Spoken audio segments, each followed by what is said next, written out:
The chair now recognizes Mr. Jordan for 5 minutes. Thank you, Mr. Chairman. Dr. Resnick, in your testimony, your written testimony, you stress that public health emergency authority is essential in the power of public health officials, state and local public health officials in making decisions.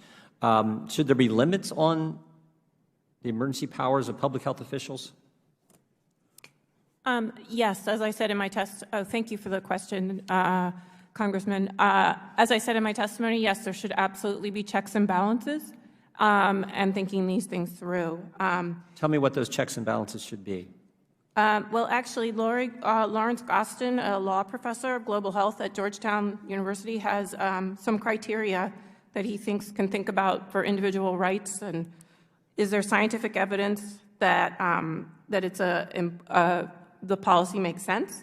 Is the intervention the least restrictive possible to achieve our public health goal? Are the measures used likely to gain the public's support and confidence? Does the person have access to due process to challenge the intervention? And is a measure arbitrary or discriminatory? Those don't sound like checks and balances. Those sound like guidelines and just good common sense. Checks and balances mean someone else has power, some other authority has power to actually check and balance the decision made by the public health official. What should those checks and balances be? Well, again, I think keeping these guidelines in mind, and you're right, these aren't checks and balances, they're guidelines, but thinking that through carefully before you even propose the intervention, and then obviously having to balance those risks. And again, yes, the public health official shouldn't make the decision. Public health official makes an emergency decision, emergency authority, and says this is going to happen. Should there be a time limit on that? So those are good questions, but when we think about the illness and the situation that we're facing, right? So if you have smallpox, you have some kind of very contagious disease, there should immediately be able to put that into place. Yes. But, so are you agreeing with me there should be a time limit? No, I think it depends on the circumstances. I don't think there could be one set moment that there's Let's back up a second. Who should be able to check the decision of the public health official? So you have the local boards of health. You have the elected officials. Well, now we're talking. Yeah, it seems to me it should be the elected officials, right? That's how our system works. People who put their names on the ballot should make decisions for the people they represent, not someone who's unelected. So the check should come from the elected body. And I'm asking, what would be, for example, in the state of Ohio, I know what our legislature did. They said the public health order from the governor's office, from the state health director, there should be a time limit on how long that is in effect before the legislature, limited amount of time they can take that decision, but at some point the legislature gets to weigh in and say whether that's appropriate or not. Do you agree with that? So again, I think it depends on the circumstances, right? So again, if you have a very contagious disease, no, I do not. So, but if it's a longer term thing. You don't think the elected officials should be able to overrule at some point the length of time of a public health decision emergency authority? A public health emergency authority decision, I should say. You don't think the elected officials should be able to overrule that? At some point, maybe. But I'm saying in an immediate emergency. In an immediate emergency where you have life and death. I'm not arguing with that. I'm saying at some point, to your point, at some point, it seems to me at some point, of course the elected officials can overrule that. Okay. I wouldn't disagree with that. But I guess the question is at what time point and when that would be. And again, I think that would depend on the circumstances that you're facing, and there would be questions. I think that depends on the decision the elected officials make, not the unelected official. But would you think that you'd need public health guidance and information and knowledge to inform those decisions? We take guidance. That's why we have hearings. We take testimony from people. That's why you're here today. We're getting information. Of course, that's always part of the process. But in the end, you don't get to decide. The public health official doesn't get to decide. The people whose names are on the ballot elected to the state legislature, they get to decide.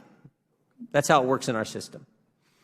Public health officials ever been wrong? State and local public health officials ever been wrong on orders they do? I don't know for sure. I'm sure there's been cases, yes. How about the recent one in New York? The state and local public health officials who said we should put COVID-positive patients back into nursing homes. Seems like that was probably wrong. Been nice maybe if the legislature got to weigh in on that and change that decision. People's lives might have been saved. We got all kinds of examples where that's wrong. Of course, we need the check and balance of the elected officials to make these decisions. You agree? I also think there's emergency situations where they would have to act in immediacy. No one disagrees with that. That's why the legislature gave them emergency authority for a limited amount of time. But at some point, the elected officials get to weigh in. I see I'm out of time. I yield back. Thank you, gentleman, for yielding back. The chair now recognizes Mr. Foster for 5 minutes. Thank you. All right, folks, thank you so much for joining us here at Golden State Times. If you're new to the channel, we encourage you to subscribe by clicking that middle button. Also, check out our previous video by clicking the video on the right, or a video you might enjoy by clicking the video on the left. Also, don't forget to click the thumbs up button and share this video on social media. Peace. Yields back. Who seeks recognition? Mr. Chairman. For what purpose does Mr. Jordan seek recognition? Strike the last word, Mr. Chairman. Gentleman is recognized. Thank you, for Mr. 5 Chairman. minutes. Just want to respond to the subcommittee chair from California. If the Democrats don't want to debate immigration policy in a reconciliation markup, then don't put immigration policy in a reconciliation bill. I mean, this is mostly about, but, well, you're the ones who put all the immigration policy. You're the one who's trying to give amnesty to 8 million people. So the idea that we can't debate that that makes absolutely no sense. And then the double standard is just driving me nuts. The last amendment offered on Americans' Second Amendment liberties, or firearm offenses. I'm just reminded, I know we spent last Congress, the Democrats passed this red flag law, which said you could take a firearm from an American citizen if someone thought they might be a threat, didn't do anything wrong, they thought they might be a threat. Someone could go to government, go to the police, go to a court, and they would take that firearm from that individual, and that individual who's losing their right to their Second Amendment liberties wasn't even allowed to be at the proceeding. So you're willing to do that for citizens, but you can't say, oh, some illegal immigrant who has a firearms offense, we're not going to say that prohibits them from getting amnesty. I fail to see that. That makes absolutely no sense. So the contradictions are just starting to pile up. Again, if Democrats don't want to debate immigration policy in a reconciliation markup, don't put immigration policy in a reconciliation bill. Will the gentleman yield? Be happy to yield. I just want to echo what Mr. Jordan just said.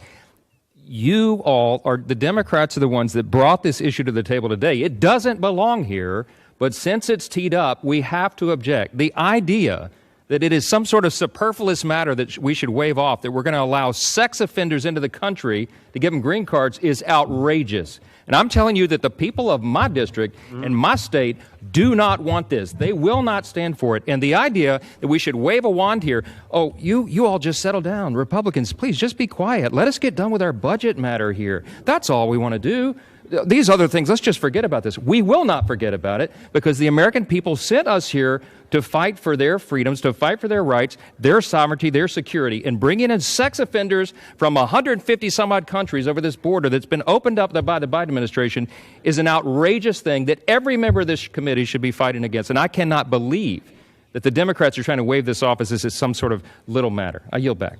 Yield to the gentleman from The gentleman yields back. I recognize. No, he's yield back to me. I yield to the gentleman from California, the ranking member of the subcommittee. I thank the gentleman for yielding. I just feel it important to point out, and we'll be discussing this more with Mr. Biggs' amendment, but Section 212A2 of this language allows the criminal grounds for inadmissibility to be waived by the DHS secretary on whim. Now, the provisions are laughable to begin with. 2 misdemeanors don't disqualify you from being admitted. I don't think there's anybody here in this room that's been convicted of 2 misdemeanors. This is not exactly Rotary Club material we're talking about. But even that, all of that, can be waived by the Secretary of Homeland Security. So this is a farce. We all know the objective of the Democrats, that is to leave our borders wide open. And at some point, the American people have got to say either enough or give up their country. I yield back. I yield to the gentleman from Colorado, Mr. Buck. I thank the gentleman for yielding, and I'll be brief. I just find it incredible that the majority is not giving us an opportunity to debate whether including these immigration provisions in a reconciliation bill is germane, and at the same time they're telling us that we should not discuss the immigration proposals in this bill. It is absolutely not germane to reconciliation. And it is absolutely an important discussion that we have. If we're giving 8 million people amnesty, I think the American people need to know that. And I think the American people need to hear this debate. And I yield to my friend from Ohio. I yield back, Mr. Chairman. Something that doesn't exist, tell that to the Border Patrol agents. They got till November 1st. If they don't get a vaccine, they're fired. That exists. Tell that to the healthcare workers who just got canned in New York. The heroes, you all called them heroes. We all called them heroes because they were a year ago. Tell that to them. Something that doesn't exist. That is the dumbest thing I've heard said today. Holy cow.